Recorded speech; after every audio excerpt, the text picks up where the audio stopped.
Hey everyone, welcome back to the Break Vape podcast, episode 38. I am your host, Tami Ernst. How is everyone doing? I hope that you all are doing amazing and are thinking about ditching your vapes for good.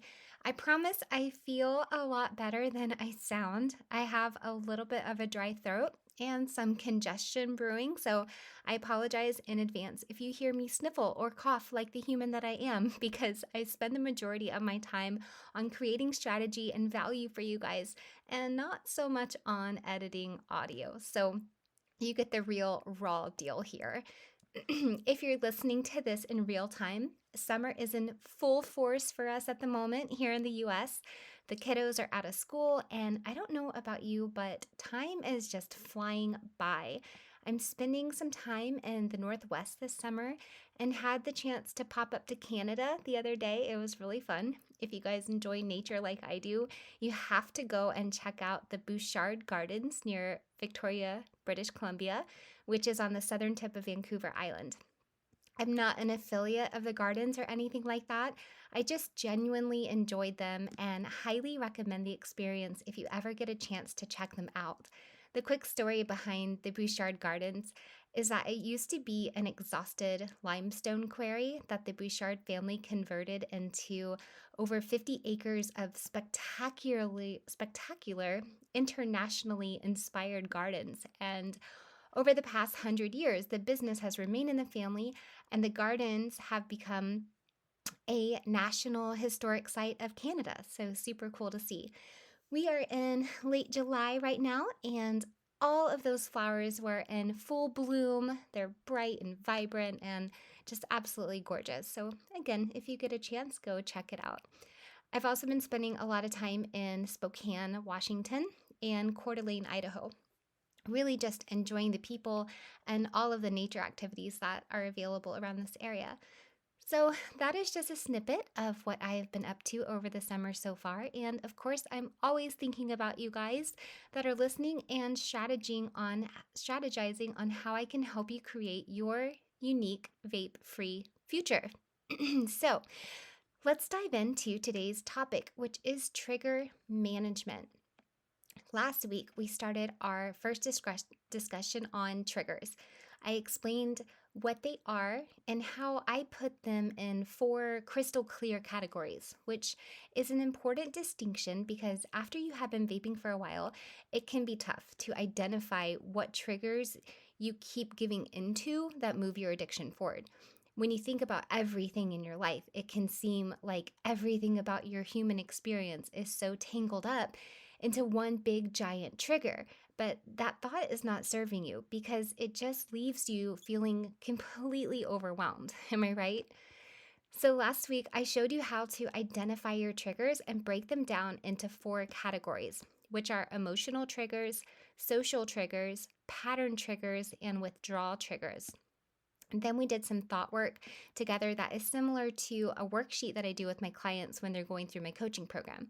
This exercise helped you get very specific in order to identify and write down a trigger that is unique to you for each of those 4 categories. Guys, listen up. Please go back and do the work if you haven't listened to last week's episode, which was episode number 37, and make sure that you come back to this one with your 4 unique triggers in mind so that you can be really specific about how to manage them. Now, this is the fun part because you're going to see how you can take your addiction brain off of autopilot and analyze how you may be experiencing multiple triggers simultaneously. What? I know that's not fun, but it happens. What makes this fun, though, is that it's like solving a mystery that gives you the upper hand as the detective to decide what you're going to do with the interesting information that you find. And don't judge yourself during this process, okay? Just think of it like a really fun game that helps you get super curious about yourself. If you're a normal human being like the rest of us, you will probably still get random urges to vape long after you quit. It only takes 3 days for your body to physically withdraw from nicotine. So after that time period, these urges are not at all physical in nature. They are just thoughts that pop into your mind from time to time when you are feeling triggered for whatever reason. Here's a personal example of how I break down being triggered to this day And later in the show, we'll go into what to do in regards to managing these triggers successfully to avoid relapsing. I used to vape quite often when I was having fun, when I was bored, or when I was really doing anything, quite honestly. But I would vape the most when I had just finished doing something that I deemed stressful and wanted to give myself a break for or a reward for. So, my most common emotional trigger was the thought of giving myself a break. Socially, I used to vape when I was hiding it from someone, or when I was in my car, or when I was alone in my room at home. And when I took the time to carefully think about these three scenarios, it became evident that the last situation, where I vaped alone in my room at home, was definitely the most common one for me. So, my social trigger is actually an antisocial trigger where I just wanted to be alone and give myself a break. Now, because there were so many hundreds of times probably where I had allowed myself to go into my room by myself and vape in private because I thought I needed to give myself that break, walking by my bookshelf and sitting on my bed became my pattern trigger. And my withdrawal trigger to this day is that I crave taking a really deep breath to relax my parasympathetic nervous system. I used to take this really deep breath with an inhale of a vape and all of its thousands of chemicals.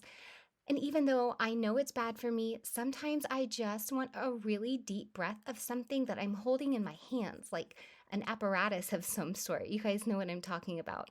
And just taking a deep breath will actually do the trick, but your urge will encourage you to enhance it in an unhealthy way. So when I can think through this whole tangled up situation, I can identify my four categories of triggers. Emotionally, I wanted to give myself a break. Socially, I wanted to be alone. Pattern, I was used to sitting on my bed to vape. And withdrawal, my urge was prompting me to take a really big deep breath.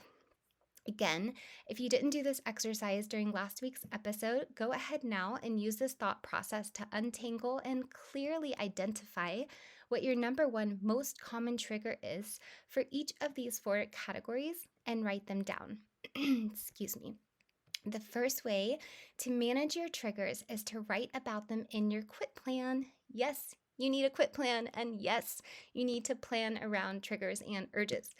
In your quit plan, you will identify as many triggers as you can, like all of them that you can possibly think of. Because when you make the decision to quit, you will 100% have random triggers come up that are completely unplanned. So, it is essential to create a plan for how to manage them. For instance, you might not plan on finding an old vape in a coat pocket when you're rummaging through your closet, which has literally happened to me, by the way. But you'll have an arsenal of ideas of how to not give in to hitting it because of the work you've done ahead of time in your quit plan. In this case, and I'm talking about the case of finding an old vape in your coat pocket, right? And like when you're rummaging through your closet, for instance, we're going to take this as an example. In this case, a successful reaction to managing your triggers would be to immediately take that vape and toss it in the sink under some running water and take a few deep breaths off of an oxygen canister while you reread your quit plan and hop online and post in our Break Vape Facebook group and talk about how you just beat your trigger. That is a winning scenario that involves several trigger management tactics overlapping at the same time. And if you don't have running water, you can use a water bottle or just throw that vape out. So let's explore what makes this a winning scenario. Emotionally, you reread your quit plan. Doing this will quiet your urge by distracting your brain from not getting its dopamine hit from vaping just long enough for your brain to shift and to start getting its dopamine hit from recommitting to achieving your goal and doing what you know is best for you in the long run. Here's the key, guys. Distracting your mind and honoring your word are hands down two of the best emotional trigger management tools. Next, socially, you post in our Facebook group about the trigger you're experiencing. This changes the social situation that used to be okay for you to vape in. So if you were friends with people that you vaped with, you would leave that group and join the Facebook group and change that social dynamic. Excuse me, I'm not feeling 100% here, but we'll keep going. Okay, or if you were vaping to be alone, you would post in the group instead so that you're not alone any longer, but you have the added element of being with like-minded people who are talking about the same things. So here's the key for socials. So for the social element, re-socialize yourself quickly to chat with other people who are quitting vaping. And if you need an instant reply, do what I did. I love this line. You can actually text ditch vape to 88709. That's ditch, DITCH, vape, VAPE, to 88709. And this will put you in touch with the Truth Initiative text chat line, which I found to be incredibly helpful. Now, moving on to the pattern trigger. Our big win here in this case scenario is that we threw that vape in the sink under some running water to immediately break it. That is something we never would have done before when we had first committed to quitting vaping. There are hundreds of pattern triggers and combinations that you guys can come up with to plan around, but if you just do this one, which is breaking the vape as soon as you find it, I promise you it will take hold and have an effect. And it might not be on the first try, okay? Give yourself some grace. But the more and more you break the vapes that you find and don't buy any more after that, the more committed you will stay to living your vape-free life. So that's the key for the pattern trigger. Break that vape. And lastly, for the withdrawal trigger, you grab an oxygen canister and take a really deep breath that your body is craving, but without all of the harmful vape chemicals. Then you take a couple more big inhales from your oxygen canister and you wait for your urge to pass, which it will. So that's for your withdrawal trigger. Give yourself that big deep breath, but do it with an oxygen canister. You guys, this combination of trigger management is a jam-packed, systematic arsenal to keep in your pocket. And it's not really done until you've added your own unique flair to it. So take this information and think about what else you can do to manage your emotional, social, pattern, and withdrawal triggers in your own unique life. You have an amazing start here, and I'd love to hear your thoughts. I'm going to keep it short for today so I can save my voice, but I would love to hear from you guys. Go to www.breakvapes.com. That's www.breakvapes.com, BREAKVAPES.com, and let me know all of your thoughts. You can also sign up for coaching through the website and generally just read about the podcast and all of the things related to vaping. Hop on that Facebook group too. Apologies in advance that I don't feel 100% today. Actually, I feel fine. It's just that my voice is giving out. But that is it for this week, you guys. Thanks for listening. Let's beat your triggers together, and I will see you all again next week. Bye for now.